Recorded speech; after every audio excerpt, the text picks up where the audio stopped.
2007.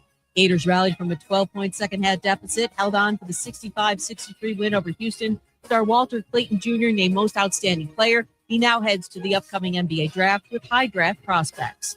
NBA news, Cavaliers guard Donovan Mitchell out tonight against the Bulls with a sprained left ankle. It'll be just the 5th game he'll miss this season. Cleveland needs only one more win or a Boston loss to wrap up the top spot in the East. Celtics tonight take on the Knicks. Bucks listing forward Giannis Antetokounmpo is probable versus the Timberwolves tonight with left shoulder tendinopathy. He sat out Sunday's game to rest. Baseball, Dodgers lefty Blake Snell expects to be out for 2 weeks while he recovers from left shoulder inflammation.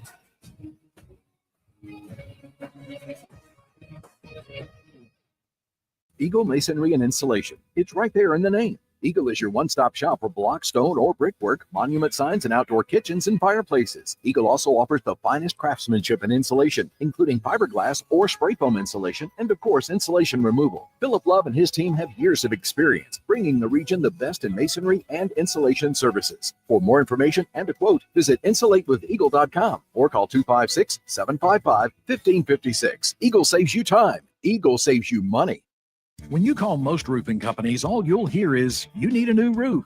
Not when you call Fleming. At Fleming Roofing and Restoration, we're focused on your needs, whether it's an easy repair or a full roof replacement. Folks around here have trusted Fleming since 1965 for all their residential and commercial roofing needs. And as the area's storm damage experts, Fleming knows all the ins and outs of the insurance claims process. Log on FlemingHSV.com to schedule your free estimate today. Fleming Roofing and Restoration. We show up.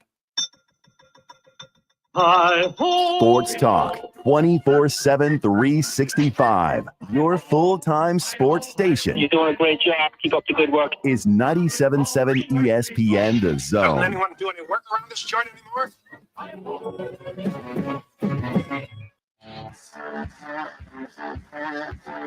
Joe Hunk, John Abraham, 256-576-4977. Welcome to the Blitz. Hello and welcome in to a Tipsy Tuesday here on the Blitz. John Abraham, Joe Hunk, 2 hours straight of sports talk. And oh boy, do we got a lot of it, because just last night, Florida brings home the national title against Houston in a matchup that I honestly was very unsure of. But Adam Dubbin from Gators Wire helped us figure out what the Gators needed to do to bring it home for the 3rd time in program history. 65-63 was the finale. If you missed that and your name is Joe Hunk, then yeah, I'm just giving you an update. And it was actually pretty freaking amazing. The Gators didn't start out too hot, Joe, but let me tell you, this type of matchup is exactly what I expected from these two teams, because I mean, they were both legacy teams. This is a legacy run for both sides. For Houston, obviously the upset or the big victories that they've had throughout the March Madness, comeback victories left and right. It seemed like they haven't lost a game in 3 months, because they probably didn't. And then for Florida, obviously you go on into the SEC championship, you take that momentum forward, and you're able to kind of have a similar path. The last 3 games, they all had to come from behind, get the win. What do you do in the last game of the season? Well, you come from behind because Houston decides to choke like crazy, even after Florida had multiple technical fouls, and they were sending to the guys to the line left and right with 10 minutes to go because they already had the 7 fouls on the board. And then those 3 fouls came for Houston in the span of, I would say, a minute. And then the game was back to being, okay, it's anybody's game. And then it came down to the 13 seconds that Houston sadly wasted away, and it made it extremely underwhelming. I'm just joking. It wasn't underwhelming at all. I'm a guy that loves a last-second score, Joe. But if the defense can hold up like Florida did, that is a victory that I can be happy with and I can be talking about for the rest of the year, all right? All the way up until at least basketball season starts again. But, Joe, I know you weren't too thrilled about it. Yeah. But you got to give credit where credit is due. The Florida Gators are your national champions. All right, so a couple of things. One, Yes. I appreciate you letting me know who won the game last night. 2, screw Florida. I told you they were going to win. I told you they were going to. It was anybody's game, Joe. And I'm not exaggerating. I didn't watch 1 second of it. I was never inclined to turn it on. I never even thought, oh, hey, the game's on. Let me go ahead and turn this on. Never once thought about it at all. I mean, I actually stayed off of social media and especially like X, because I didn't want to see updates about it because I didn't care. Wow. Not even updates. Didn't even care. Don't you care about your job? No, it's not my job. My job is to be authentic. And you're giving this breakdown about how amazing the game was, and it may have been great. It was great, Joe. It may have been absolutely amazing. I'm being authentic too. I don't care for either of these teams. Yeah, Florida a little bit more. I don't care one bit. Not one single little itty bitty bit But that they won the national championship last night. History is history, and I'm not trying to make you change your mind and be like, you oh, you know had history the other night. It didn't make me want to watch the game. Oh, that was women's basketball. No, it doesn't matter. Women's basketball for the last few years has probably been actually more entertaining than men's basketball. Now, just you want me to say that, but we want to hype up the fact that the national championship basketball happened last night. I'm all for women's sports, Joe, but women's basketball is a different story. It's an Abraham I'm thing. not sexist. I'll watch some softball. I enjoy it. But that's what I'm saying is just because it's history doesn't mean I'm going to want to watch it and be entertained about it. I don't like Houston. Definitely don't like Florida after what happened on Saturday night. Why would I want to watch this? Like, why? Like, I'm genuinely curious. Outside the fact that it was a national championship game in a male college sport, why would I want to watch it? Like, I don't expect everybody coming up in June to watch every single pitch or even to watch the last 3 games of the College World Series. I know I'm going to because I enjoy it. I don't have to have a dog in the fight. I enjoy it. I know where you're coming from. But It's just you get two number ones that were on the trajectory that they were on, Joe.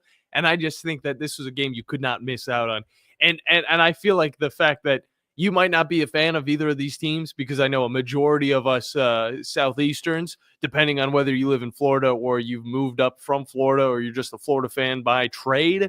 I feel like this is still a game that you just couldn't miss. I mean, you get 2 number ones facing off against each other. They're the 2 teams that were able to come back. They weren't even supposed to be here if it all comes down to it. Duke was supposed to be on the other side, and it was supposed to be Auburn. A lot of people obviously projected Florida also to have this type of run, but I don't think anybody thought that they could get past the gauntlet halfway through March Madness. I thought that's whenever people were kind of, I'm feeling a little iffy about this Gators team. I don't know if they can do it against a team like Auburn. They did it against Auburn, but I don't know if they can do it against this Houston team that just beat Duke. And it comes down to it's anybody's game. And it truly was. And that's exactly what we saw. And although it wasn't the same score as high as what Adam Dubbin said, it was basically exactly what he predicted. All right. Maybe 10 points less for both teams combined. You get a 65-63 finish. This thing could have tied up, went into overtime, or Houston could have hit that last shot. Instead, it's an up, down, and then he doesn't decide to touch the ball, and then Houston doesn't know what to do with the last 3 seconds. I think that right there is the epitome of drama in sports that makes me think, why do people watch reality TV? Just watch sports, regardless of what teams are playing. You can have an amazing championship matchup, and you just get the experience and you get the fun out of it.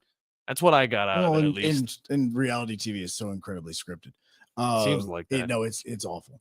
But it was the game itself. From when I woke up this morning, and I woke up very early, didn't get much sleep. And same different reasons. I know, totally different reasons. Look, we talked about our schedules a while back, Joe, and these are the types of things that'll keep me up. For you, though, of course, I think you're like a dad. I tried. Yeah, I'm kind of like I tried to be smart last night because, again, I wasn't interested in the game. Like, it never even popped up into conversation throughout the house. Like, my wife, who is a massive sports fan, like, she is everything. Like, we have this calendar going, everything. Like, we know every sporting event that's taking place. Okay. But last night, we never had the conversation of, hey, do you want to turn on the game? Yeah, no, I'm good. No, I'm not. Like, that was never a conversation. Yeah. I watched the Red Sox game. I watched yesterday afternoon. I watched the Yankees-Tigers game that was played in like 20 degrees. That was actually kind of so fun. miserable, honestly. It was miserable. It really seriously was. But there were multiple games that got moved up because of how cold it's supposed to be over the next couple of days, which, by the way, where's it at? Hold on. I sent her a message. A lot of schedule shifting going on. Because I actually sent Grace Anello the message, and I said, "Is this Blackberry winter?" I saw that, Joe. Is this it? That wasn't a message. That was a lot. That was just a tweet out there. What's a message to everybody? Yeah. Well, it says, and she says, usually that's a little later in April, but that's the right idea. No, dang it! I just need to know. Oh my gosh, there's still gonna be a Blackberry winter. Look, I just need to know because Saturday. All right. Not only did I have UAH baseball, and we had a 7-hour baseball game. Oh. I then turned around, drove up to Lincoln County because my little man was in a tournament. It's like a kickoff tournament. Little shout out. No, it's not Lincoln County. It's not. He's not playing for the high school team. Well, just shout out. If he's that good, that'd be kind of cool. Maybe one day. No, he's actually on a team called the Scorpions. It's probably arguably the best uniforms that he has ever worn. Also, a sick mascot. Oh, they look amazing. Like they're like camo top. Oh, dude, is legit. Yeah. I mean, seriously, legit. Scorpions, uniforms. they do be blending in every once in a while. And so it's all like orange, like outlines, numbers, and all that. Like it looks good. Yeah. And apparently he's got this rivalry going on now that I found out about once I got there with the Base Invaders. Lame name. Oh no, their uniforms are like Space Invaders, but they're like bases. Okay, you know what? Never mind. This is as good as a minor league baseball team right there. Yeah, now this is a thing. Is there light green in their uniform? No, it's bright. It's actually Florida colors. No wonder I don't like them now. Full circle, baby. It's Florida colors. Okay, it's a different color orange. And so it was 85, 86 degrees. I got sunburnt during it, all of that. Oh, yeah. Today, I'm in like 2 layers of clothes because we have UAH baseball coming up in just a little bit against UT Southern that I've got to roll to right after this show. Thank you for that. Yeah, we have got, not only that, we have the Havoc Hour. Like, I just need to know, is it cold? Is it warm? What am I doing in life right now? Like, what am I doing? That's what I need to know. So, yes, she says this is not Blackberry winter. There's going to be another one at some point in time in April. Don't know when that is. I know in the next 10 days it's supposed to be 70 again, so I'm just looking forward to that day. But throughout the night and everything last night, I never once said, yeah, you know what? Let's turn it on. Like, I didn't even turn it on Amazon Prime where they were advertising, and I knew they'd be advertising because I just went, all right, let me go to my service. Boom, there are all the baseball games I want to watch. Boom, let me just watch that. That's what I did. A night of baseball is good too, Joe. Not gonna doubt you for anything. I was thoroughly entertained, and this is the reason why this leads into what I was saying is I try to get to bed early. Mm-hmm. Sure enough, 11:30, I hear my daughter screaming. She had thrown up in her bed. This is all parents. This is not gross to any other person. No, if you're a parent, this is not gross to you. Well, baby throw up's less gross than adult throw up. Yeah, so she threw up in her bed, and so she was in. So we had to like give her a shower in the middle of the night. I'm having to wash clothes. We're having to get all this stuff set up. Everybody, by the way, the laundry room right beside my son's bedroom, where the door was open, he never once heard a thing. Clutch. Not one thing. I was honestly kind of mad at him. Like, how are you sleeping through this? You couldn't have come and joined the party? Come on now. There's 4 of us up. Why are you not up? Why not? Let's make this a fun event. So we get through all that. And so, I wake up at 5:30 this morning. I get on my phone and I'm looking through X and I'm looking at everything. And I was like, oh, okay, cool. Florida won. All right, that's great. And I just keep moving. And then I see like the last few seconds and I go, sucks for Houston. And then I just kept moving. The reason why I'm not upset with my decision to not watch last night is I am not sitting here this morning with FOMO. Like I'm not. Good, Joe. Like, and that is the determining factor. Like there are some events where I have FOMO, where I go, crap, I need to go back and watch this on X, or I need to go back and watch it on YouTube. Like I need to find something. I have none of that this morning. I'm glad that you didn't catch a second of the game because that would have initiated the FOMO, okay? Because let me tell you, because my path was a little bit different, all right? I was playing a card game at the beginning. You could guess what card game that is in the comments over there on WZZN TV. No, it wasn't. A little bit more... Texas Hold'em? No. A little bit more Eastern. Strip poker? No. Okay. We don't have the poll. Oh, okay. You don't have to have a poll what on I strip did poker. is I played a card game. First half went by. I hopped in Solitaire. bed. Second half, I turned on the game in bed. I had it just chilling on my phone. I could have turned it on the TV, but it was like the wee hours. So I was like, I got to fall asleep. I got to be in sleeping position. I was watching the game. I even thought to myself, I was like, damn it, I got a lot to do tomorrow. I got a long day. Me and you, Joe, we're going to be going all the way until the end. And I was thinking to myself, I could turn off this game and find out who wins later, but I won't have that experience of seeing a last-second three, of seeing the defense lock down a stellar offense. I wouldn't have had that. And you know what? Because I watched 2 seconds of the game and I saw how amazing it was, how Florida was already fighting their way back, even after having 7 fouls already in the second half, I was thinking, this is it. This is it. I'm sitting here and I'm watching all the way to the end. Hopefully this doesn't go to 11. Thankfully it didn't. It went to like 10-13. And then I wasn't able to sleep because I was kind of amped up. So then I ended up falling asleep around 12. But regardless, Joe, that was why the FOMO initiated into my soul. And for me, I was sitting here thinking, I have a baseball game here in just a little bit. Yep. I have got the Havoc Hour. Maybe both of us have the Havoc Hour. I mean, you're going to be there doing what you normally do, which is fantastic. But you may actually have to start this one yet again, depending on it. No, and I was very appreciative of it. And obviously, I have no worry whatsoever about you starting the show. You should. But trust me, it's not like UT Southern's pitching staff is that good right now, which apparently I need to be very careful of before another email comes. But it's still good enough to get on the field. That is a great message. It's barely below 10. It's barely below 10. Oh. It's barely below 10. And so I'm like, okay, like this is going to be a hectic day. I want to get into bed early. So even when I got there, I'd never even thought about, you know what, let me just turn TV on because what's going on. Yeah. And if it's there, it's there. If it's not, it's not. No idea. Well, no clue. What's more important than just the finale to March Madness, which is the amazing. Finale of Reacher. Thank you. Let's hit on that. All right. So finale of Reacher. I watched that. Our bracket challenge winner, Joe. We got winners. We got awards. We got prizes to give out, Joe. All right. Because it has come to an end. Presented by Talent Heating and Air. It has finally come to an end. And our winner I need to look that up. Is it Intimidator 67, which we do have your email. We will reach out to you, but I want to see if we could get him on before this show ends today. And if not our show, the Tom Abraham show. Intimidator 67. Mount up. Oh. You win this one. And congratulations to you. I don't have the cheering thing up right now, so I'll just give you one awkward congratulations. Who won between all the on-air personalities? I think Tom is calculating that now. I'll just say that I did not. However, my all SEC bracket that was in the Coors Light bracket challenge, that one did pretty well. Still didn't even get close to some. Tom's calculating. All we got to do is just look it up. Yeah, well, some of the names. My bracket's not named after me. It's named First Try. I ranked like 156. It sucked. Never ever will I pick a team like St. John's ever again to do anything just because my name is in there.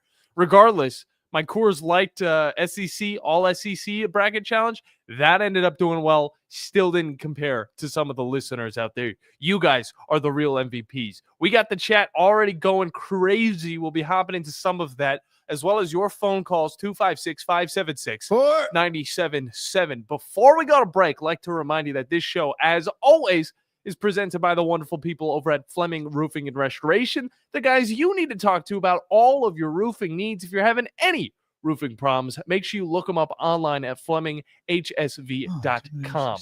Joe, we got to hit a break. Okay. When we come back, winners, losers for March Madness, and next year's presented odds for the national champion. We're still talking basketball? We're still talking basketball cool. Here on the Blitz on 97.7, as well as ESPN Winchester. The state's largest orthopedic group is growing to meet the needs of the patients in our community. The Orthopedic Center has long been the most trusted name in orthopedics in North Alabama. So as our area continues on the fast track, so does the need for premier orthopedic care anywhere and anytime you need it. TOC is proud to announce the opening of our new locations in Albertville and Hampton Cove, along with the grand opening of our newest office in Decatur. These clinics will offer the same high-quality orthopedic care you have come to associate with TOC, with the convenience of being closer to home. As a patient, your time is your most precious asset, and we recognize that at TOC. That's why we are also proud to announce the opening of our urgent ortho clinics to handle those bumps and bruises that need prompt attention. These clinics are available to care for acute orthopedic injuries with no appointment necessary. With 38 physicians, 20 centers of excellence, and now more than a dozen locations to serve you, TOC will continue to be the name you turn to for the best orthopedic care at the right time. Visit our website at visittoc.com for more information. TOC, helping you live a better life. Hey folks, this is Arthur Seaton, managing partner at University Kia, proudly saying Roll Tide and War Eagle. Stop into University Kia today and shop one of the area's largest selection of new Kias, including Fortes, Seltos, Telluride, and Popular Carnival, and fully electric EV6. View all the great specials at universitykia.com. And get pre-approved in minutes so you can drive home your new Kia you really want, because we want to see you in a University Kia. The Braves roll into the 2025 season with a singular focus. Bring home the division title and remind the league what Atlanta is all about. Swung on, driven to left center field and deep. That baby's out of here. Austin Riley. 3-0 to Olsen, and he powers one. Deep right center field to the wall. It's gonna fly. It's a home run. Back-to-back homers. 97.7 ESPN, The Zone. Would you call a plumber for a root canal? The same goes for selling your timberland or farm. Choose someone who understands your property and can help you on the front end so you can capitalize on the back end. I am Bo Butler with Southland Realty and Auction. As a guide, I have put many hunters in position to take a shot. It's time for you to take your shot. Let's talk about putting you in position to sell your property. Call me at 256-609-0512. Remember, Bo knows land.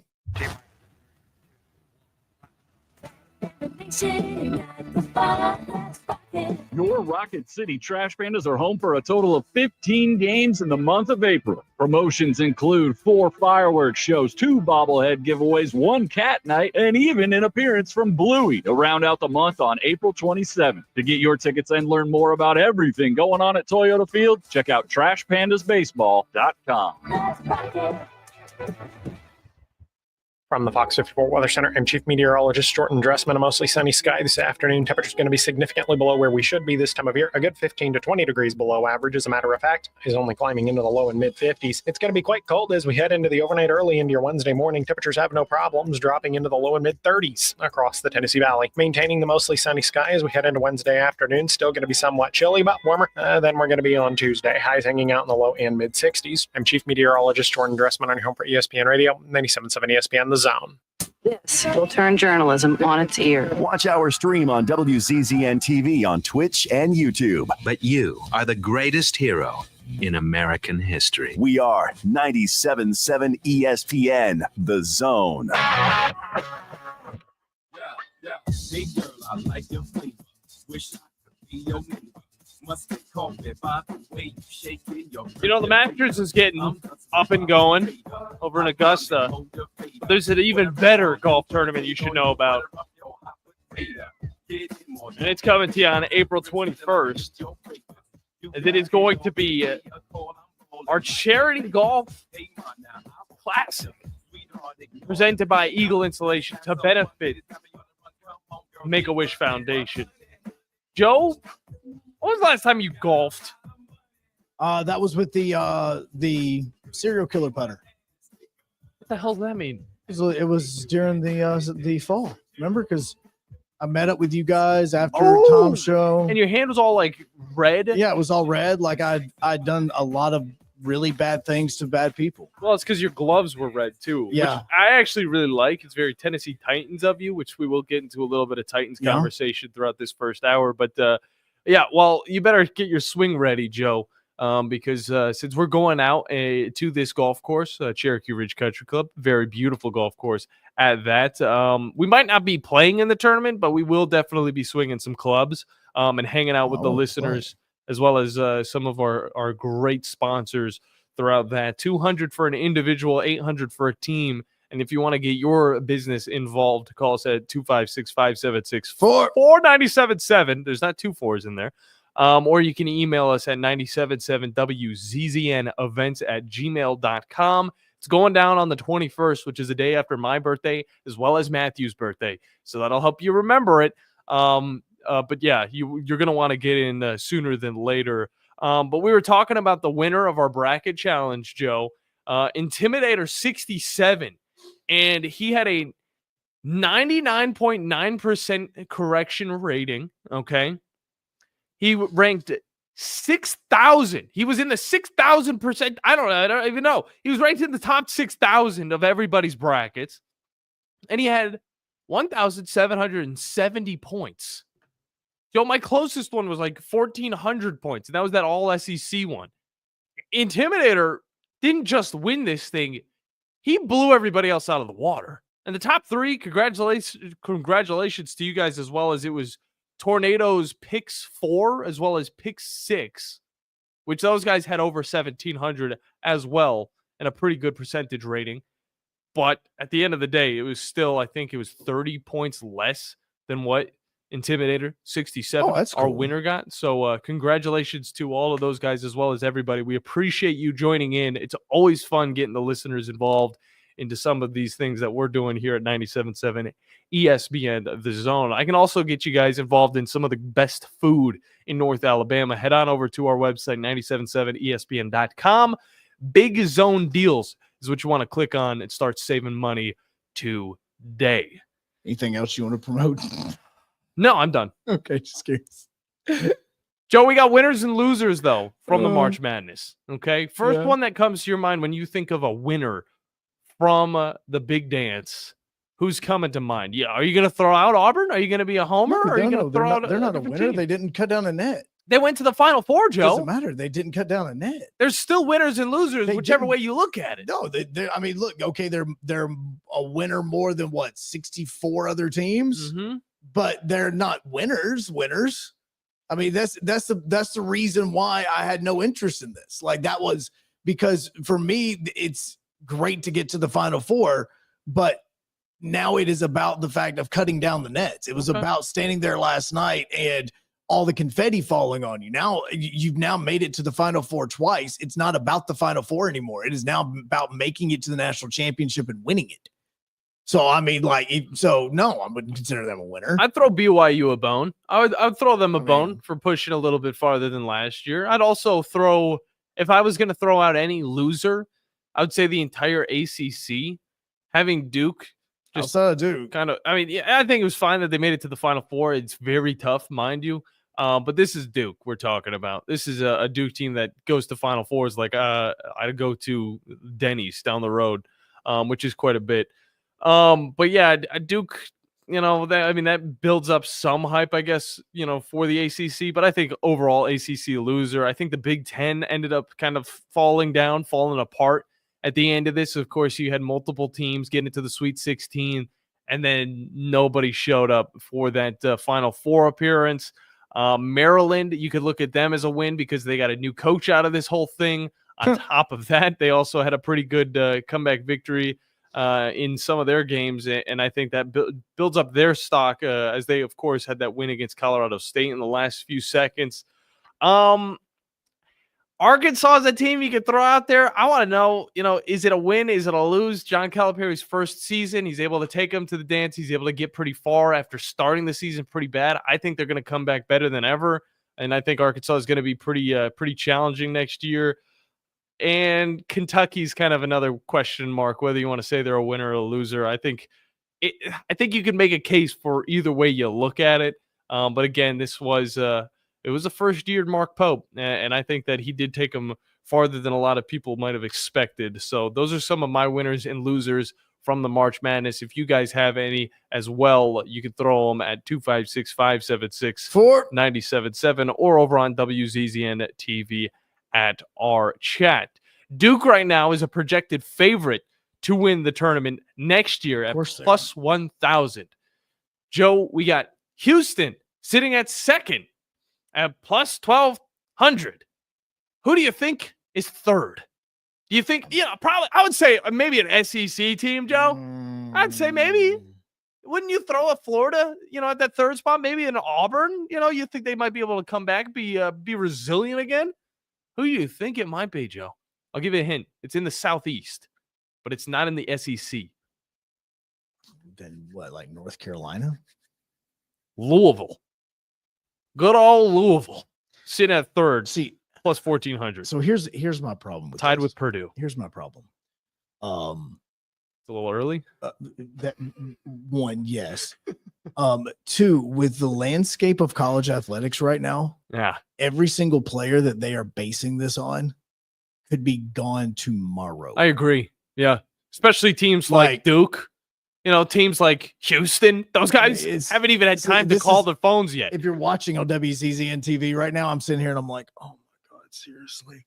So much can change. A transfer window can open up and you lose your entire team. I mean, that's where this is all absolutely idiotic to start sitting here. It's 1,000% clickbait. And it is, let's see who's going to be doing it. Like somebody just put out the top 25 poll for the preseason next year. And I'm going, really? First off, why is this like the first article you need to come out with? Well, and again, it's clickbait, and everybody has this thing ready, and it's hey, we need to have something here so that we can get people to start looking towards next season when everybody is looking at the national championship. They're also still foaming at the mouth with some college basketball. All right, the fever, the madness, it's still kind of lingering. All right, so that's something that maybe they're wanting to latch on to. Here's where I'm having trouble. We're a part of that, by the way. Here's where I'm having trouble. Maybe just me.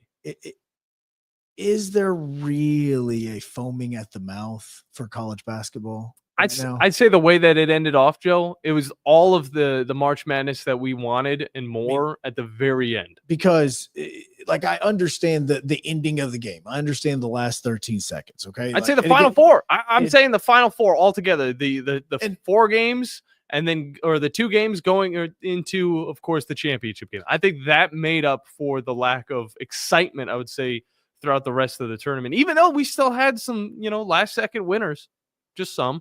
Well, no, I mean, and that's the other part is that March Madness is defined by that last second 3-pointer to win a game. Like it is defined by a team that thinks that they make a game winner and there's 0.5 seconds left and somebody throws a half court pass and then it gets just thrown up and they make it and the team that just thought they win loses.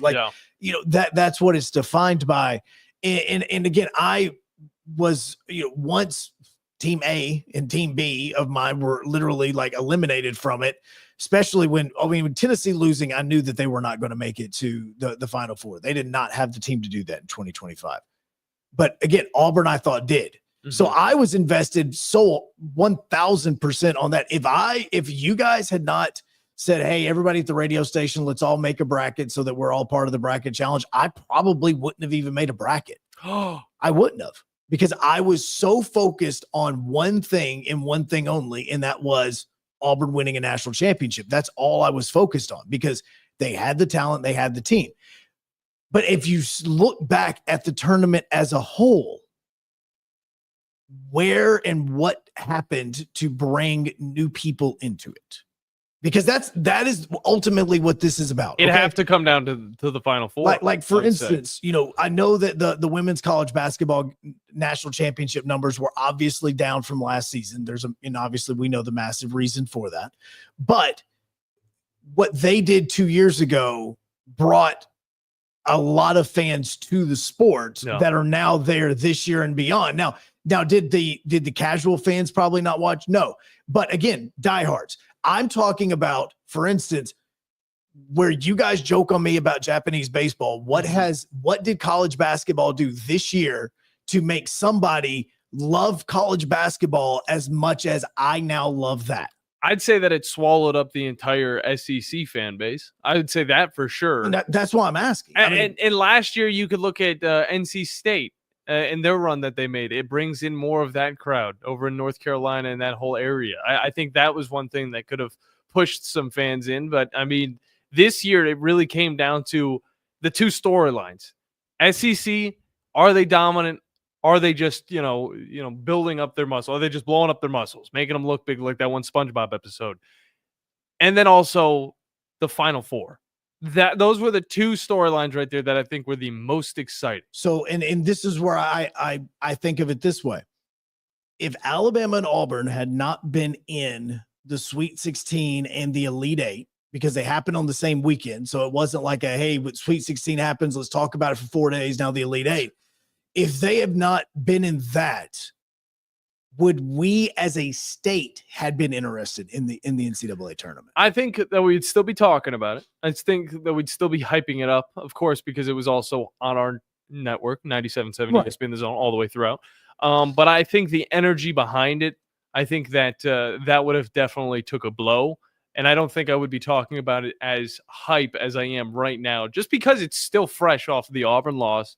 And even off the Alabama loss. That was just last weekend. No, So, I mean, again, a lot of people obviously thought they were going to make it into the Final Four. Yeah. Which is always wishful thinking. Well, no, having back-to-back Final Four But again, appearances. they had a team that was one of the top 10 teams in the country. But you know what Alabama didn't have, Joe? And this is what both Houston and Florida Consistency? had. Consistency is definitely one of them. I would say the will to come back after being down 10-plus points. I think that is something that Alabama doesn't have. That was what Florida. That's the reason why Florida won the national championship. And that's the same they did reason it multiple times, even against Houston and against Auburn. And that's the same reason Houston was able to also Texas Tech, mind you.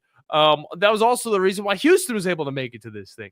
I think having that ability to be battle tested and be able to come back and not call it quits before the game is over, not try and just yeet up some threes and hope they go in, and then maybe your chances are back to being up above 50.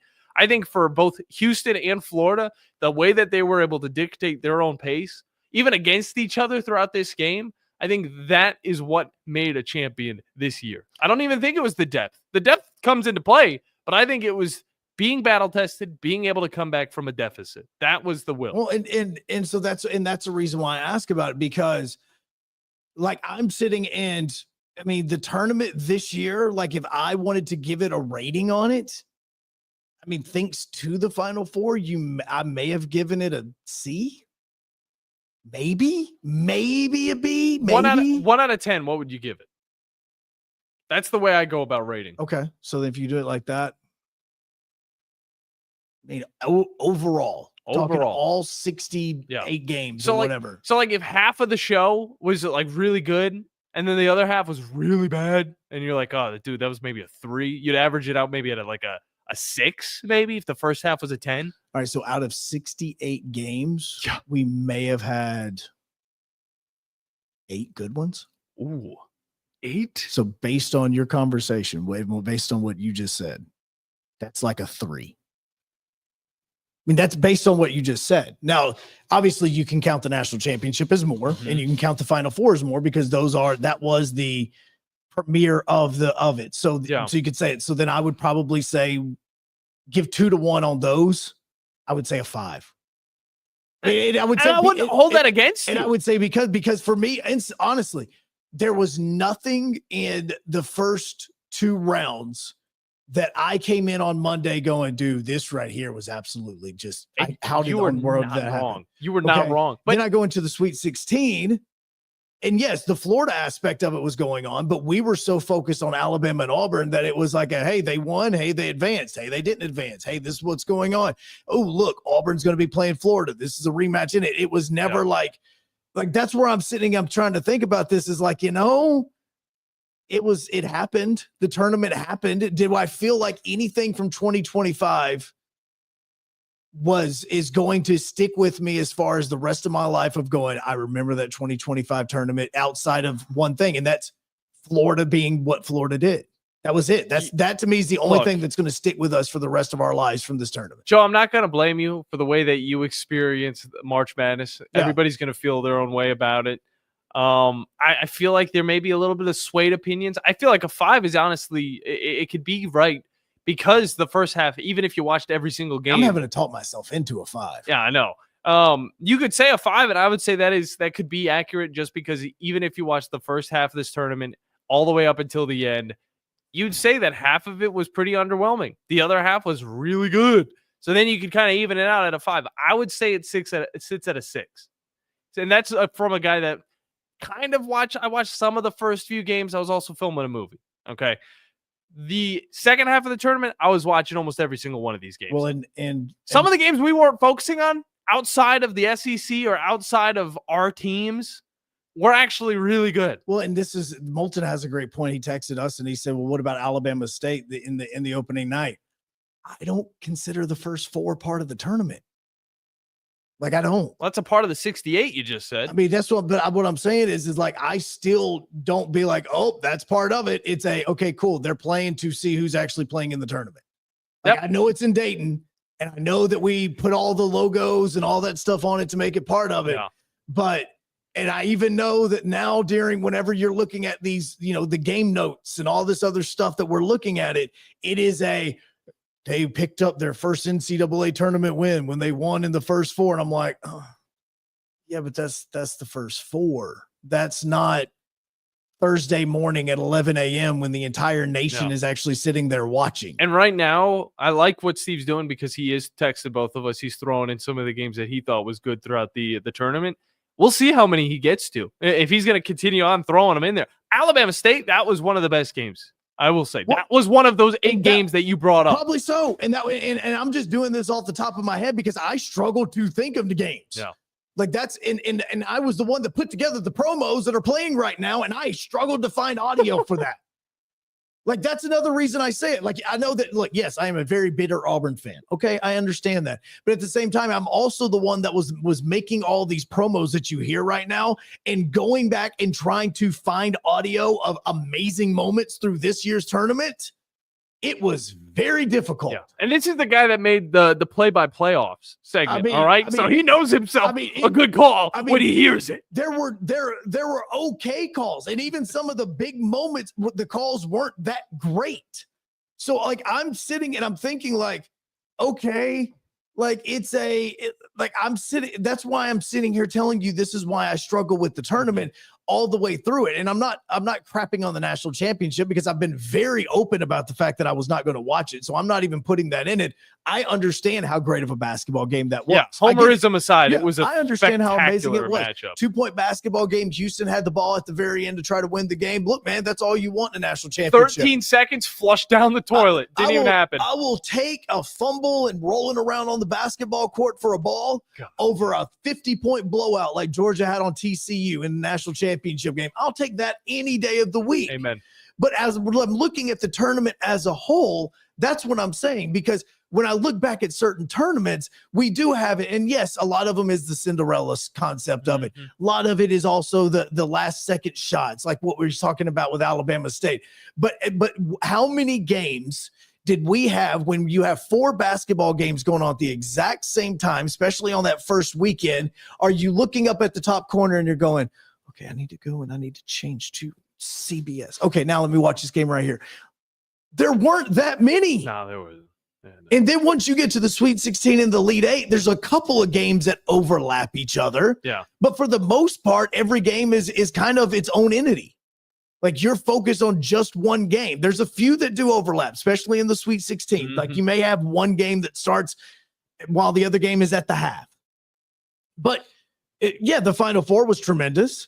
And the national championship game, from everything I'm seeing, is tremendous. So those are 3 games out of 68. Yeah. And it didn't end the way that we saw it end back in 2016 with that Villanova Chris Jenkins 3-point. Well, yeah, I mean, and that's what everybody wants. Like, that's what's her name that said that this was an anticlimactic ending or whatever. Yeah. That's what she wanted. Yeah.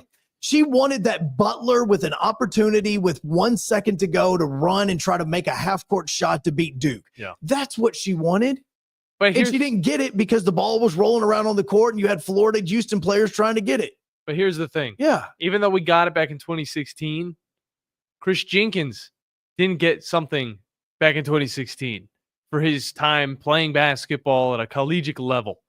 I want to talk a little bit more about that as well as. But didn't he say he was like eating crackers or something? Take your phone calls whenever we get back. 256-576-9777 is the number to get in here on the Blitz on 97.7 ESPN The Zone, as well as on ESPN Winchester WZZN TV. This is Brent Musburger's VSiN Action Update on 97.7 ESPN The Zone. AI-powered betting models to help you make sharper picks during March Madness. Free 7-day trial available now at rhythm.com. That's RITHMM.com. Rough start to the season for the Atlanta Braves. They have dropped 8 of 9. Chris Sale gets the ball today for Atlanta. $1.20 favorite against Zach Wheeler and the Phillies, plus 100. 7 over the total at Truist Park. Phillies are 7-2. They just came off a series in which they beat the Dodgers 2 out of 3. Florida Gators win the national championship, beating Houston 65-63 yesterday. Gators open 25-1. To repeat as national champion. Duke, the early favorite for 2026 at 10-1. Auburn and Alabama both open up at 25-1 to win next year's national title. Mike Sennett, 97.7 ESPN The Zone. Specializing in simple and affordable rentals, McCurry Van and Car Rental can make sure you have just the right vehicle for your next family vacation, weekend getaway, or if you just need transportation while your vehicle is being repaired. McCurry carries Ford Transit vans and Mercedes Sprinter vans, trucks and work vans, and more. And they offer discounted rental rates for long-term rentals. Now with 4 locations: Athens, Muscle Shoals, Coleman, and Huntsville. Log on McCurryRentals.com to make your reservation now. That's McCurryRentals.com. The company is Eagle Masonry and Insulation, but did you know they're also Eagle Landscaping and Dirt Work? Eagle can take care of all your landscaping needs, including irrigation, sod work, and planting, both plants and trees. On the dirt work side, Eagle can grade and build your pads, haul dirt in or out, and even do erosion control. Philip Love and his team can do it all for you. The website is the same, insulatewitheagle.com, as is the phone number, 256-755-1556. Give them a call and see what Eagle can do for you. Eagle saves you time. Eagle saves you money. You've got to experience Toyotathon at Bill Penny Toyota. They've got the selection with over 700 new Toyotas to choose from. And they've got the extras with Bill Penny perks and a 10-year unlimited warranty. So get on over to Bill Penny Toyota today and experience Toyotathon. Bill Penny Toyota in Huntsville and online at BillPennyToyota.com. Bill Penny's Toyota 10-year unlimited warranty is valid through the 10th year of ownership. Valid on new vehicles only. See dealer for details. Are you tired of power outages disrupting your life? It's time for a Generac standby generator from Current Electrical. Storms may rage outside, but inside your family's powered up. So why choose Current Electrical for your generator needs? 1, we offer a wide range of models to suit every budgeted energy requirement. 2, our project managers handle every step of the process: power, gas, permitting, and inspections. 3, our certified technicians install your generator with precision, ensuring peace of mind. Don't wait for the next blackout. Call 256-880-1880 or visit us online at jetsuperstore.com. It's time to get ready for game day. That means Alabama football and tailgate. Whether you're tailgating at home or at Bryant-Denny, visit Brooks & Collier for North Alabama's largest selection of premium grills and smokers like Big Green Egg, Blaze, Delta Heat, Memphis, and Traeger. Satisfy any palate with our wall of rubs and seasonings. For all your tailgating needs, visit Brooks & Collier at 813 Meridian Street or at brooksandcollier.com. An Alabama tradition for over 75 years. Roll Tide. Now is the time to sign up for the Eagle Installation WZZN Charity Golf Tournament to benefit the Make-A-Wish Foundation. This year's event is the morning of April 21st at Cherokee Ridge, and each member of the winning team not only gets the championship belts, but a full-year membership to Cherokee Ridge. Breakfast and lunch are provided, plus tremendous prizes and a chance to win $100,000. Cost is $800 a team or $200 per individual, and corporate sponsorships are available. Send an email to 977WZZNevents@gmail.com to reserve your spot today. Never miss 1 second of Charger baseball with the Charger Zone. Will Knowles has just given UAH an 8-6 lead. 5 runs in the bottom of the 8th inning against the number 16 team in the country. Only on 97.7 ESPN.com and the 97.7 ESPN The Zone app. Can't let everyone step foot in your house, more so in your life. Let that energy near you, or you'll be your soul's with the light. wanna hear it. I don't need it. I don't fear it. Welcome back into the Blitz. John Abraham, Joe Hunk. A whole lot of madness to get into, but Joe does not want to hear it, as he's said many times before. As well as, what is it, Tech 9? Yeah, Tech 9 says. Oh yeah, that's Tech 9. But we ended off talking about, what we got back in 2016 with that Villanova win. Chris Jenkins, of course, 3-point buzzer beater. It was an amazing victory for the Big East. But now it seems like we're getting into some sticky, very messy waters. And I was wondering when we would get to this point, Joe, because the NIL, of course, you're able to make money off of yourself in college sports now. And I was thinking there's a whole world prior to the NIL that was not able to get money. No, I mean, look, something as simple as even like with UAH baseball and UAH softball, like these are Division II teams right now. I know not 100% on UAH's softball's record right now, but I know UAH's baseball record, they're below 500, yet they have the ability to make NIL money. Yeah. And they have the ability to sell gear with their name and number and all this other stuff on it. Like the amount of gear that I just see at baseball games that, who the family members are. Exactly. Because they have the last name on a sweatshirt with the number and all of that. Like and that money goes to the player. So like things like that, which couldn't even be done 4 and 5 years ago, are now being done even at the Division II level. Yeah, and it led to, of course, the news of Reggie Bush getting his Heisman Trophy back, and that was a pretty big deal. But I was wondering when it would go even farther, and when it would get to players who used to play college sports and never got money for it, and their careers didn't really go anywhere. And for Chris Jenkins, had a wonderful last 2 seasons for Villanova,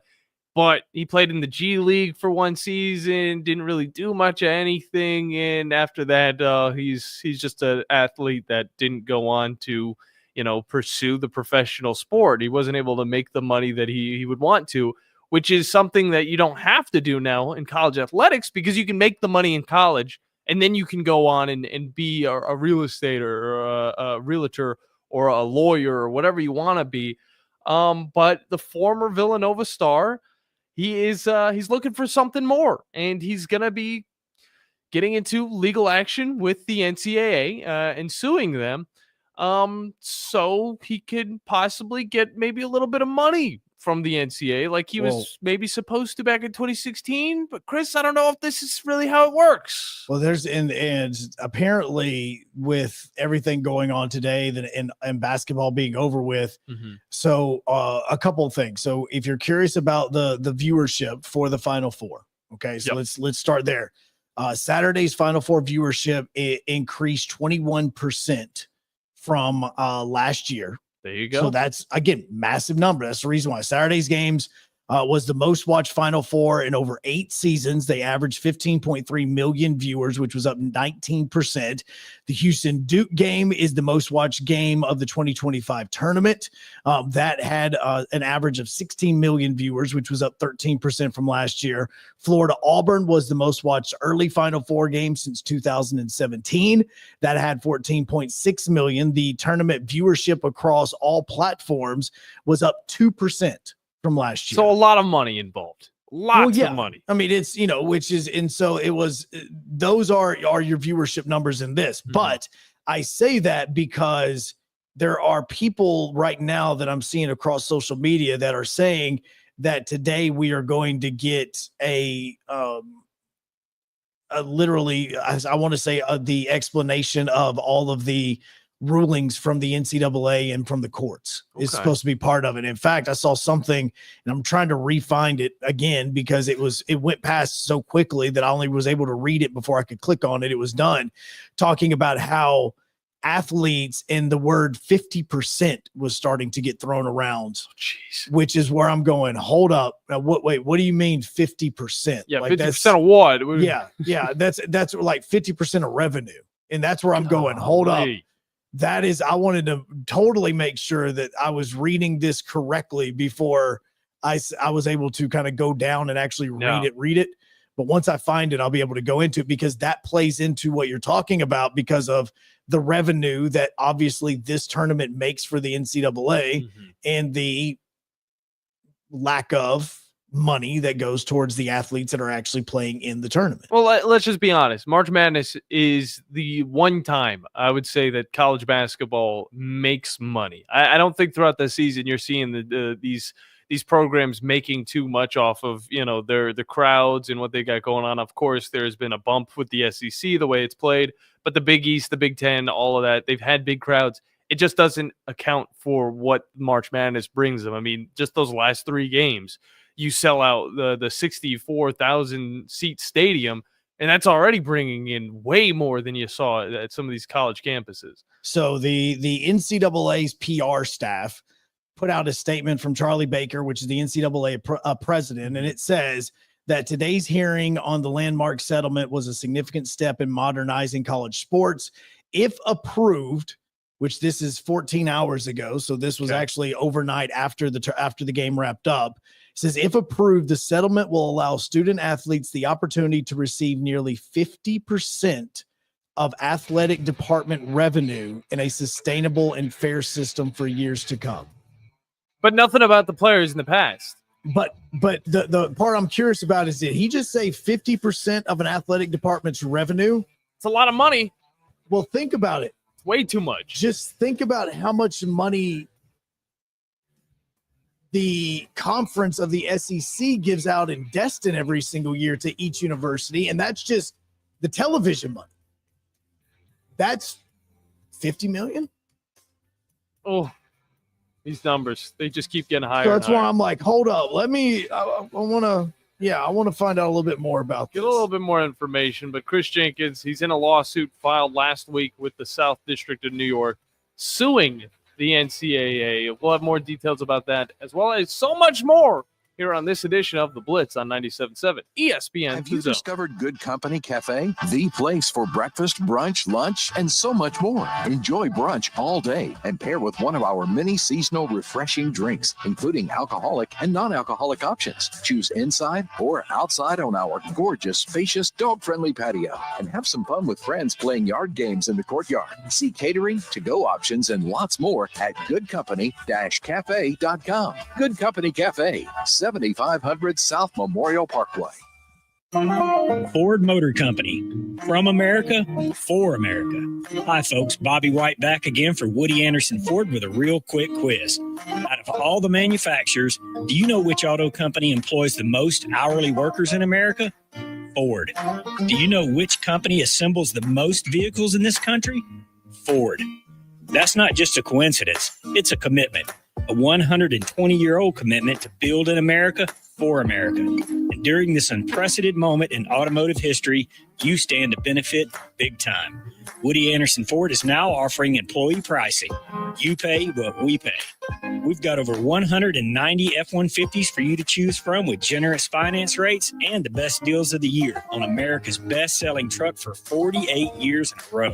Employee pricing can save you thousands off MSRP, and with over 600 Fords for you to choose from, there's a good chance you'll find just exactly what you're looking for. This offer ends May 31st, so hurry in. Woody Anderson Ford. Now, it's time for your Atlanta Braves morning update, presented by Tidal Wave Auto Spa. Get clean car happy at any of the 250-plus Tidal Wave Auto Spa locations today. Braves getting the win column split a 2-game series with the Marlins. I'm Barrett Salee, and this is your Braves Radio Network morning update. Get clean car happy all season long at Tidal Wave with exclusive membership discounts, giveaways, and more. Visit TidalWaveAutoSpa.com/Braves for more information. Braves look to get back on the winning track tonight against the Fightin' Phils. Disappointing weekend. They split the 2-game series with the Miami Marlins. Of course, Sunday's game washed out. It'll be made up as part of a split doubleheader in August. We'll see what they can do with the Fightin' Phils. The bats came alive on Friday. We saw home runs from Matt Olson and Marcell Ozuna. but the same problem persisted on Saturday, not hitting with runners in scoring position. It is starting to become a trend that I think Braves country does not want to see anymore. Braves Radio Network coverage of the Phillies series starts at 6 p.m. with the Ford leadoff show. First pitch coming from Truist Park at 7:15. We'll see if we can get a win over a very tough NL East opponent. 97.7 ESPN The Zone.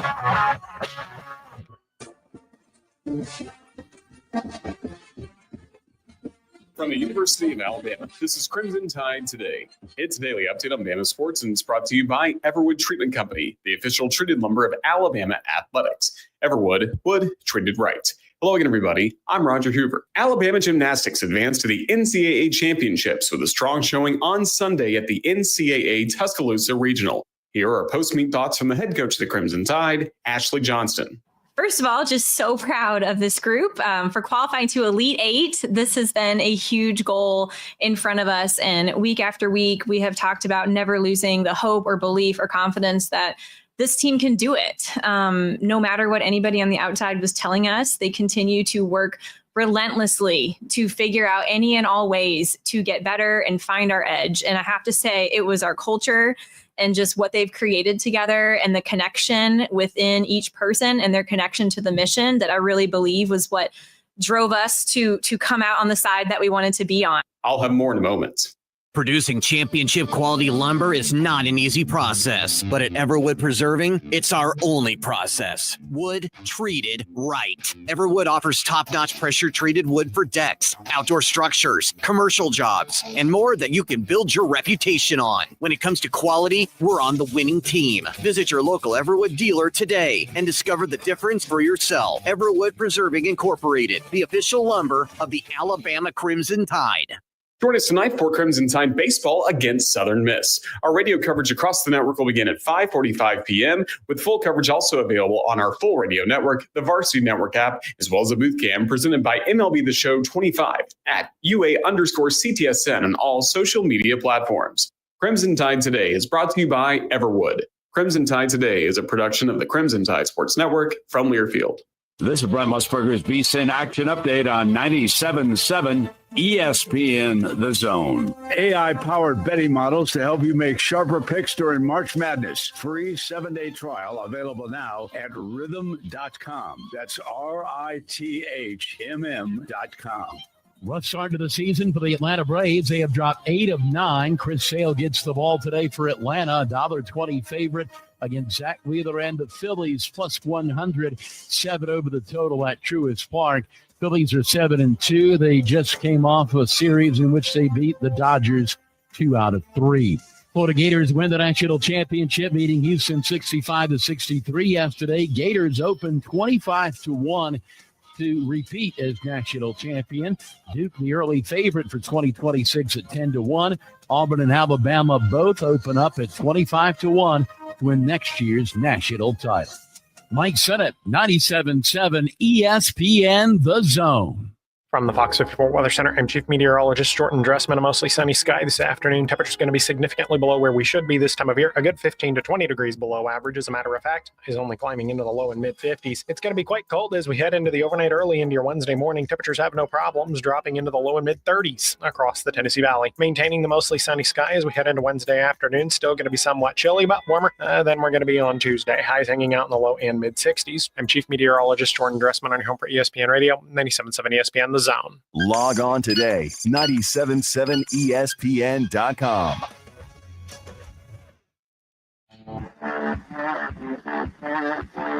Joe Hunk, John Abraham, 256-576-4977. Welcome to the Blitz.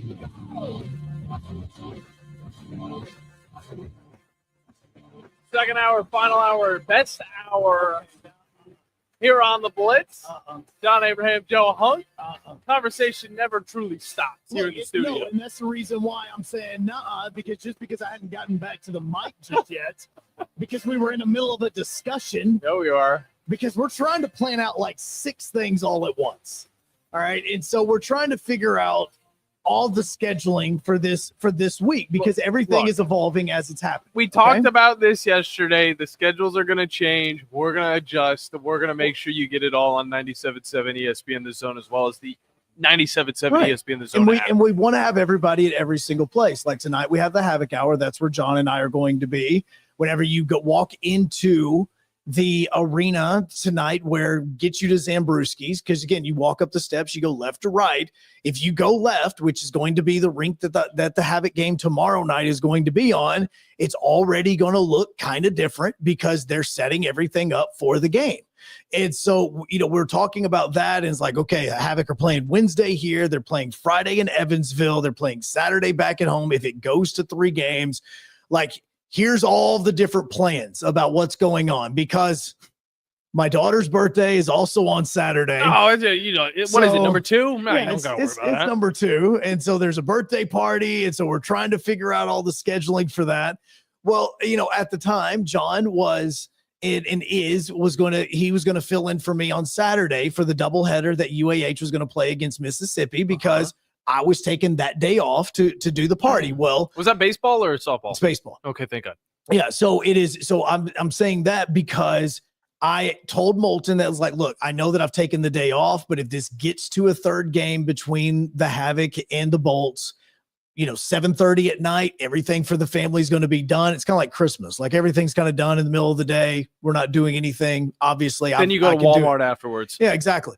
But then I just got a text message just a few seconds ago from UAH, and it's like, hey, just letting you know, the doubleheader now is actually going to be on Friday. It's not going to be on Saturday. And so all the plans that we had for Friday and Saturday were like, oh crap, we got to figure this out once again.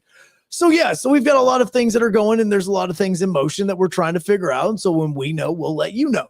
But that's what we were talking about. And then Moulton was calling me out. I was like, you really are not, like, you didn't care anything about the game last night. And I said, no, I genuinely did not. Like, and I know it sounds asinine. And yes, again, I am a very, very bitter Auburn fan right now. I am so bitter. I'm so angry. Like I can't actually sit back and think about the last time I was this mad about an Auburn. Actually, no, can't think about the last time I was this mad about an Auburn loss. Well, it's just mainly just all of Auburn in general, like Auburn football. Hugh Freeze. Oh, screw Auburn. That's what I'm saying. Screw Hugh Freeze. No, but like as in like I remember the last time I was probably this angry about a loss that Auburn had in a big game was probably 2017. And that was the SEC championship to Georgia. Because it was the first one in the new stadium. And there was still this outside chance that Auburn could make it into the 14 playoff, but they had to beat Georgia to do it. And then sure enough, right before the game, we found out that Gus Malzahn had gotten this massive pay raise. And then they just went out and just crapped the bed all over. I mean, just no game plan whatsoever. Here comes the money. Money, Yeah. money. I think I drove back to Montgomery, and I think that I got to Montgomery from Atlanta. It's normally like a 2.5 hour drive. I think I got there in an hour. Yeah, White knuckled the whole way. Oh, it was. I think me and a Corvette raced for like half the drive. Both of us going like 95, like back and forth, just the entire time. It was probably a Hyundai Genesis. No, Let's actually, be real. no. Actually, it was a Camaro. I'm not even trying to be A funny. Corvette or a It Camaro? was a Camaro, actually. Now that I think about it, it was a Camaro because it was bright yellow. I can actually remember this. But I was just like, it was Bumblebee, bro. I know. And if he would have transformed right then, I would have just said, "Go ahead and take me. Just go ahead and take me. I'm not even going to be upset right I feel now." like your Volt would transform into something else. Maybe Yeah, like it would transform into like Decepticon? it would transform into like a roach is what it would. Like that vehicle out there. I'm shocked it gets me from point A to point B with as many miles as I put on it. Okay. I have to agree with you there. That trip to Birmingham was a little bit questionable. If it Oh. was my car, I would be overthinking like crazy. I know. I'd roll the window down and be like, listen to that engine. It's not purring. It's like clunk, clunk, clunk, clunk, clunk, it's clunking. Like it's the reason why I keep it charged. Just as let much the as possible. battery take over, Joe, please. No, trust me. There's a reason why I try to drive that on as much electricity as I absolutely can. But like I was that upset about it. And so like for me, I get our job. Like our job is to come in here and to be like this, but also the one thing I'm not going to be is I'm not going to be a hypocrite. Like, I'm just not. And I'm not going to sit and be like, I can't believe how amazing the Florida Gators are, so amazing. Where I'm sitting here like, screw them. Screw you. Like, they're up on my screen right now. And I'm like, screw you guys. You just want to throw a ball at the screen, break it. I would, but in typical Auburn fashion, I, like our quarterback, would not be able to complete the pass. Yeah. I'd probably put a hole in the wall onto the right side of it. Next thing you know, I've got to patch up a hole that we just built in a new studio. We'll put another TV right next to it. Just right there. We'll just over it. slide it right over. Like, I mean, like, that's just how angry I'm about it. So no, I had no interest in it whatsoever. Like, it was, but I get how great the game was. I do. I understand how great it is. And I get how there are a lot of people that did enjoy it. I'm just saying that for me personally, I was worried that even doing this, because I was sticking to my guns last night. I respect that, though. I was sticking to it. I was not going to be a hypocrite and say, I'm not watching a single second of it. And then just go, well, let me just see what the score is. Let me just see. No, at all. Like, you were stronger than I was, Joe. Well, and I kept myself distracted with multiple things. I mean, like, again, and I even tried to go to sleep at like 9 o'clock. But then I woke up this morning and I go, okay. Like, I took a deep breath before opening my phone. I said, who done it? See what happened. And so I scrolled and I saw the last 13 seconds and I went, okay, cool. Yeah, glad you didn't. If you're just watching that last highlight, Joe, you don't fully understand. No, and then I turned on Japanese baseball and I watched my team play this morning and I'm like, all right, I'm good. Speaking of your Japanese baseball, Joe, you were telling me about a story, and this also goes into the anime that you're watching. And it's time for our update because did we get an update yesterday? Where were you? Episode 6? You said something about being on episode 6 yesterday. Yeah, yesterday I was on episode 6. Where are you at now? I am on episode 15. What? Told you I distracted myself. Damn. Last night. Yeah, you distracted myself from it. Jeez. And so I'm now in episode 15 of this, which is good and bad because one, I have no clue of how many episodes the show has. Two, the other problem with it is that once this one's over, I don't know of any other. We got insulation. Just drop that anywhere. Yeah, just drop that anywhere. Is I don't know exactly where what I'm going to watch after this because I do enjoy the baseball cartoon because I've never actually seen that. Like, I genuinely haven't. Like, even in America, there were cartoons that had baseball in it. Like, one of my questions for the Cover 5 last week, because it was like the anniversary of Nickelodeon. Yeah. Starting, it was like the 49th anniversary or something. Because that started like in April 1st, 1979. Yeah. And there's a capsule that they still got to unveil in like 2035. Yeah. So, something like that. And I say it because, there was like Hey Arnold, where Hey Arnold had a bunch of kids all living around in the same little neighborhood that they played baseball. Yeah, out in Brooklyn. Somebody's gonna kill me for that because I don't think it was Brooklyn. It had to be something similar though. No, I think it actually was because I think they went to like P17 or something like that was the name of the school. We'll figure it out. Yeah, but it wasn't a show about baseball. It was a show about kids. This is a show that is all about baseball. As it, every single bit of it is about that. And so I've never really got to watch something that I kind of enjoyed. Like even Disney put out a show, something, I forget what it's called, but it's about teaching kids about winning and losing and how to handle emotions and anxiety and all that other stuff. Very similar to like Inside Out, but it's around a kid's baseball team. Okay. That's not for me. Like that's just not. And so I watched this and it's extremely interesting, but now I'm like, all right, so what's going to happen?